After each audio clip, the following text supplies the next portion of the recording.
ayat 46.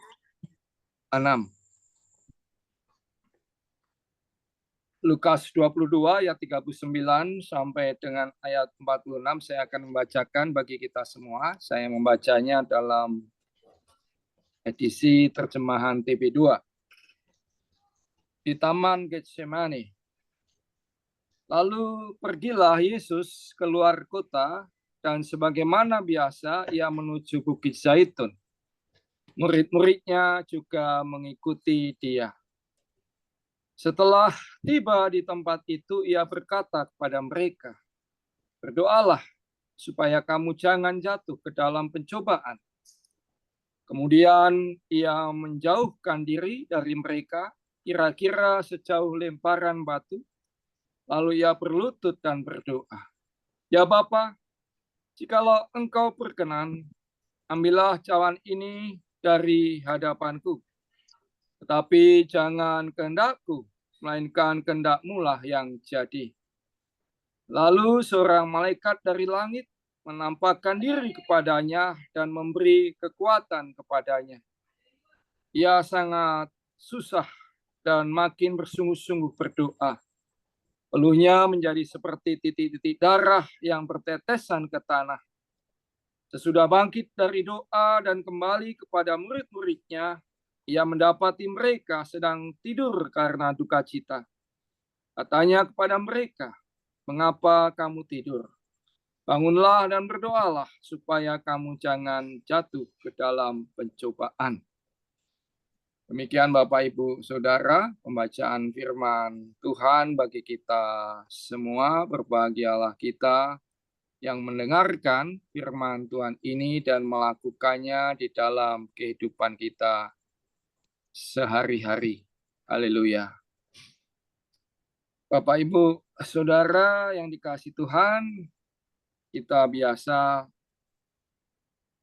mengenal dalam dunia psikologi khususnya istilah mind over matter. Mind over matter. Pikiran yang bisa melampaui atau bahkan memengaruhi tubuh kita. Mind over matter. Di dunia medis, mind over matter ini misalnya tampak dari apa yang disebut sebagai gejala atau tanda-tanda sebagai suatu efek yang terjadi, misalnya disebut efek placebo. Efek placebo. Efek placebo ini begini Bapak Ibu, kalau hati kita dipenuhi dengan rasa gembira, maka ya sedikit banyak akan berakibat pada kondisi jasmani kita. Kondisi yang baik, ya, kondisi jasmani yang baik. Dan bahkan kalau kita bisa memelihara hati yang dipenuhi syukur, dipenuhi rasa gembira, misalnya konon ya akan menambah imunitas tubuh kita. Ya, kita sering mendengar ada lagu ya, hati yang gembira adalah obat. Ya, sebenarnya agak berlebihan itu. Hati yang gembira bukan dalam artian obat seperti ya apa ya obat yang kita minum ya untuk penyembuhan. Tetapi memang ketika seorang menghayati hidup dengan kegembiraan, mau tidak mau itu akan menjadi bagian yang penting dalam menciptakan sistem, ya salah satu bagian yang penting yang bisa menciptakan sistem pemulihan kesehatan, gitu ya. Jadi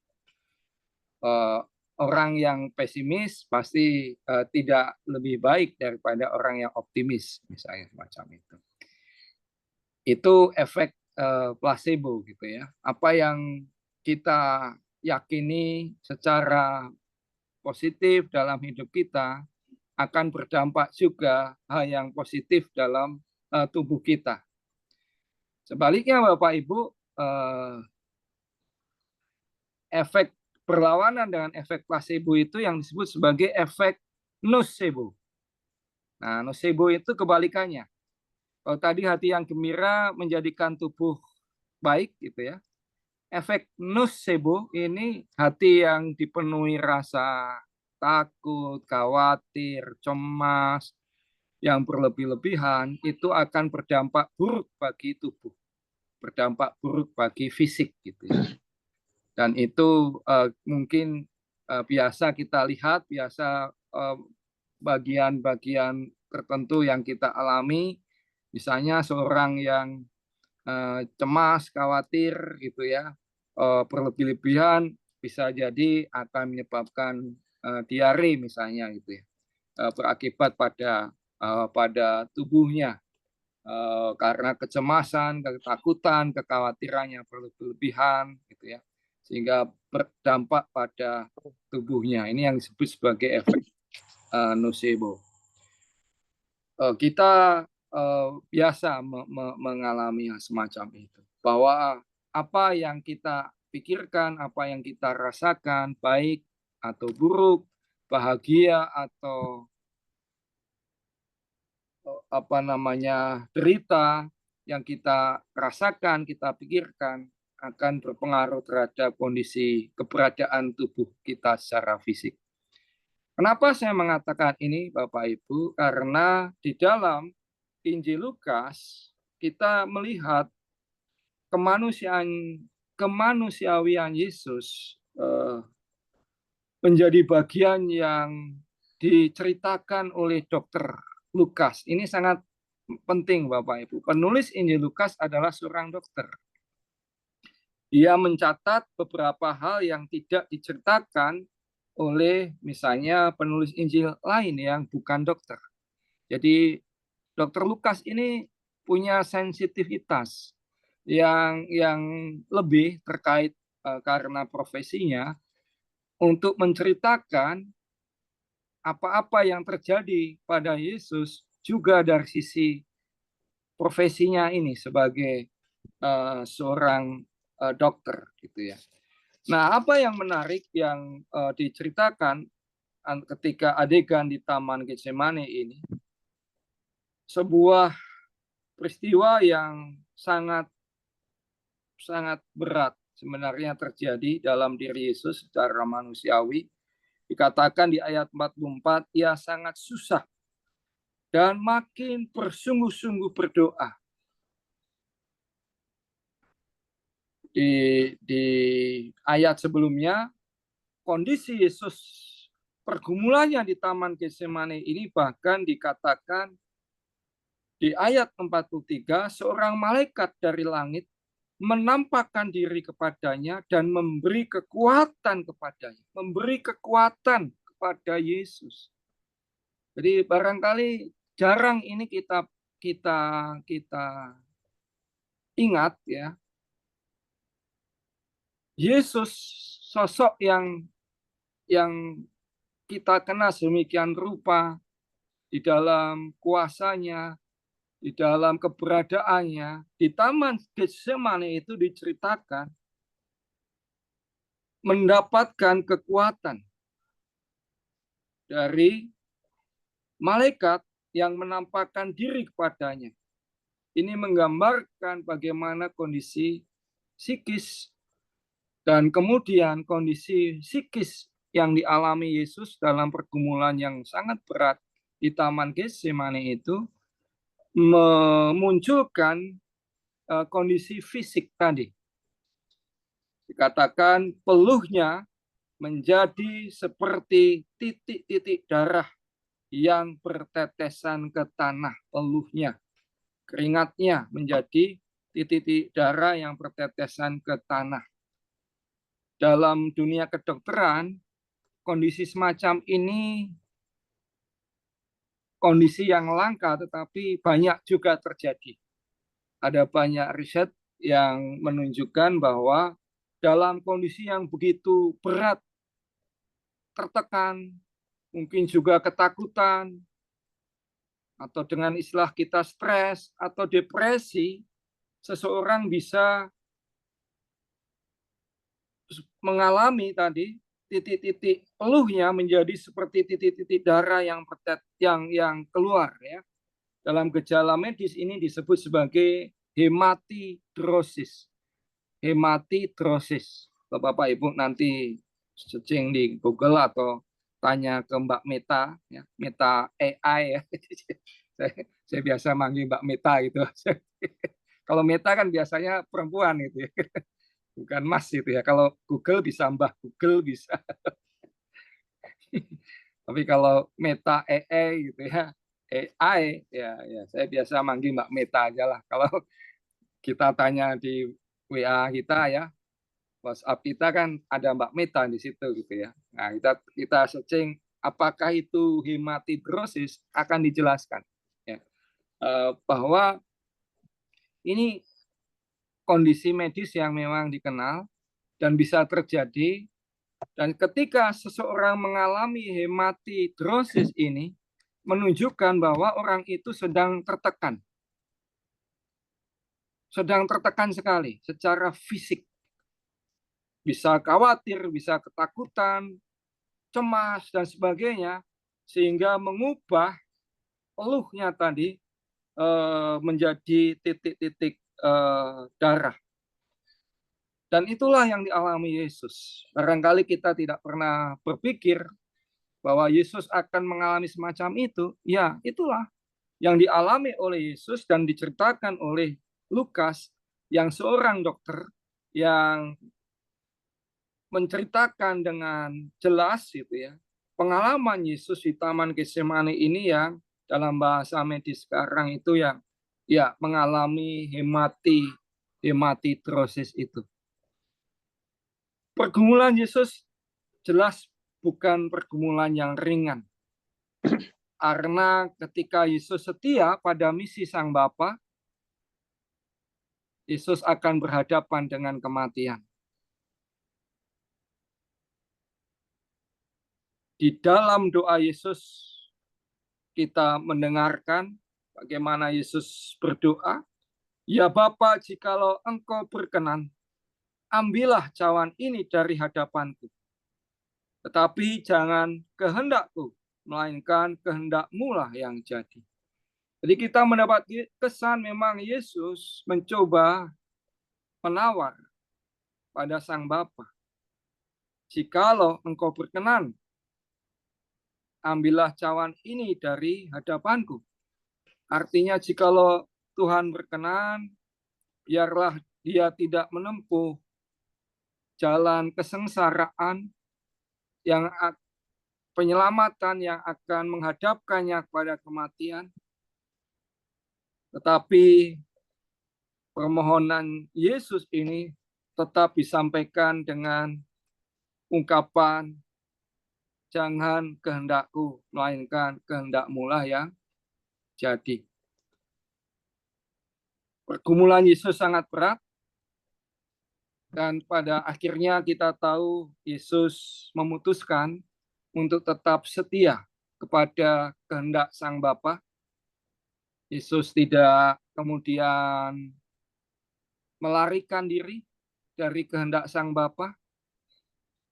Kalau orang Jawa bilang, Yesus tidak tinggal gelanggang colong pelayu gitu ya. Meninggalkan gelanggang ya, colong pelayu ya, untuk melarikan diri ya, dari tugasnya. Yesus tidak juga tergoda untuk bahkan sekadar membayangkan diri untuk tidak mengikuti kehendak Bapa, tetapi Yesus memang bergumul, tetapi pada akhirnya pergumulannya tetap diakhiri dengan perkataan, "Jangan kehendakku, melainkan kehendak-Mu lah yang jadi." Apa yang bisa kita refleksikan Bapak Ibu dari peristiwa Taman Getsemani ini? Dalam hidup kita, biasanya memang ada banyak pusat atau ada banyak yang bisa menjadi pusat dalam hidup kita. Dan dalam banyak hal kita harus punya preferensi. Kita harus memilih mana yang akan menjadi pusat dalam kehidupan kita ini. Yang pertama, yang menjadi pusat hidup adalah kita sendiri. Pribadi kita. Segala-galanya harus untuk kita. Ini biasa disebut dengan kata autonomi. Autonomi. Jadi kitalah yang menjadi pusat. Segala-galanya harus menuruti kita, kehendak kitalah yang harus terjadi. Tetapi kita melihat Yesus bukanlah sosok yang menjadikan dirinya sendiri pusat. Yesus tidak mewujudkan otonominya, karena Yesus tidak menjadikan dirinya pusat, kehendaknya, keinginannya. Kita juga diajarkan untuk tidak menjadikan diri kita sebagai pusat di dalam kehidupan. Dalam banyak hal ketika kita berhadapan dengan kehendak Allah. Ada yang mungkin bukan dirinya yang jadi pusat, yang penting, yang terutama dalam hidupnya, tetapi mungkin orang lain, keluarga, barangkali kekuasaan yang menjadi pusat hidupnya, mungkin juga kekayaan. Ini biasa disebut sebagai heteronomi. Yesus juga tidak menunjukkan bahwa dia sosok yang heteronomi ini. Menjadikan kekuasaan, kekayaan, bahkan kepentingan keluarganya sebagai pusat yang paling penting. Nah, Yesus mewujudkan yang menjadi pusat dalam kehidupan Yesus adalah Bapa. Yesus menyerahkan kehendaknya di dalam kehendak Sang Bapa. Kehendak Sang Bapa lah yang jadi. Seperti doa Bapa kami yang juga diajarkan oleh Yesus. Jadilah kehendakmu di bumi seperti di surga. Ini yang disebut sebagai theonomy. Theos, Allah yang menjadi pusat. Pada saat kita menerima sakramen, Bapak Ibu, pada saat kita makan roti perjamuan dan minum air perjamuan, kita diingatkan bahwa di dalam kisah yang kita terima ini adalah kisah sosok yang mewujudkan hidupannya berdasarkan theonomi tadi. Bukan otonomi, bukan heteronomi, tapi sosok yang memang mempercayakan kehidupannya, mengelola hidupnya semata-mata untuk mewujudkan kehendak Sang Bapa.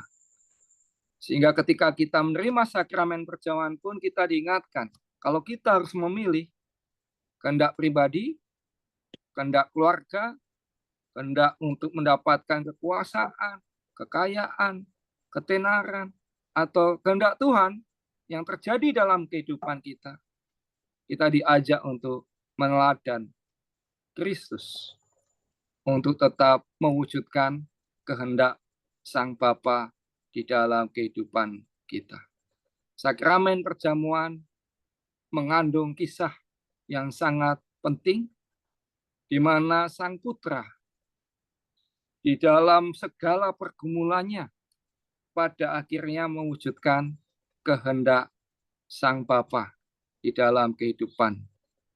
Kita pun diajak untuk mewujudkan kehendak Bapa ketika kita harus memilih mana yang harus kita jadikan pusat dalam kehidupan kita, dalam beragam peristiwa-peristiwa, kejadian-kejadian dalam hidup kita, kasus-kasus yang kita alami dalam kehidupan kita, mana yang menjadi pusat kehidupan kita, diri kita sendiri, keluarga, atau hal-hal yang lainnya, ataukah pada dasarnya kehendak Tuhanlah yang harus terjadi di dalam kehidupan kita. Jadi bukan otonomi, bukan heteronomi, tetapi theonomy. nomi. Allah yang semestinya, kehendaknya yang menjadi pusat di dalam kehidupan kita. Sehingga kita pun dapat meneladan Kristus dan memahami serta melakukan kehendak Allah di dalam kehidupan ini. Tuhan memberkati kita semua. Amin. Bapak Ibu yang dikasih Tuhan, setelah kita mendengarkan sabda Tuhan, biarlah kita dapat mewujudkannya dalam kehidupan kita, dalam pelayanan kita sebagai majelis, di dalam setiap kebersamaan kita dengan umat di GKJ Yeremia. Saat ini kita akan ditanyakan kesanggupan kita untuk menerima sakramen perjamuan kudus nanti, sekaligus sebagai majelis kita akan melayankan sakramen itu bersama-sama di dalam ibadah Jumat Agung yang akan datang pada tanggal 18 April 2025. Sebelum saya menanyakan kesanggupan Bapak Ibu semuanya, mari kita berdoa.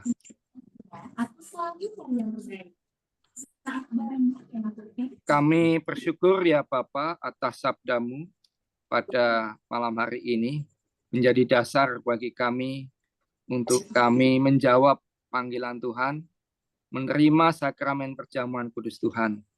Terlebih juga dalam tanggung jawab dan peran kami sebagai majelis yang akan melayani sakramen perjamuan bagi umatmu, jemaatmu di GKJ Yeremia. Kiranya Tuhan menyertai dan membimbing kami untuk kami dapat terlibat dalam pelayanan perjamuan kudus ini. Dalam nama Tuhan Yesus kami berdoa. Amin. Saya akan menanyakan kesanggupan, kesediaan Bapak Ibu. Saya akan memanggil berdasarkan apa yang ada di layar ya Bapak Ibu ya. Saya panggil nama berdasarkan yang ada di layar saya. Mudah-mudahan tidak ada yang memakai nama anaknya gitu. Baik. Bagaimana jawab Bapak Prasetyo Adi Wibowo Putro? Ya, Bapak, saya siap untuk mengikuti perjamuan kudus dan siap untuk melayani. Baik, terima kasih. Bagaimana jawab Bapak Sigit Sukmana? Siap ikut dan siap melayani. Atur nuwun. Bagaimana jawab Bapak Suparman? Ya, saya siap untuk mengikuti perjamuan kudus dan siap untuk melayani, Pak. Atur nuwun. Bagaimana jawab Bapak Jonggi? Saya siap melayani dan mengikuti untuk melaksanakan perjamuan kudus. Demikian Pak Agus, Tuhan berkati. Bagaimana jawab Ibu Ratna? Saya siap ikut perjamuan kudus dan siap melayani. Matur nuwun. Bagaimana jawab Pak Kristianto Utomo? Pak, saya siap ikut perjamuan kudus dan siap melayani, Pak.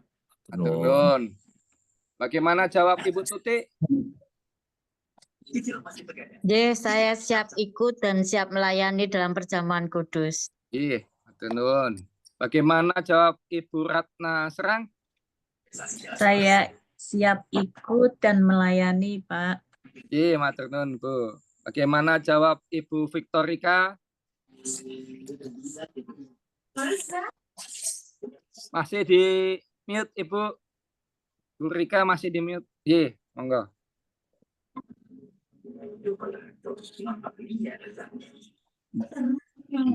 Matur nuwun. Bagaimana jawab Ibu Budi Sulistiawati? Pak, saya ikut perjamuan kudus dan siap untuk melayani. Matur nuwun. Bagaimana jawab Ibu Retno Indaryasti? Siap nderek dan siap melayani. Matur nuwun. Bagaimana jawab Bapak Agra?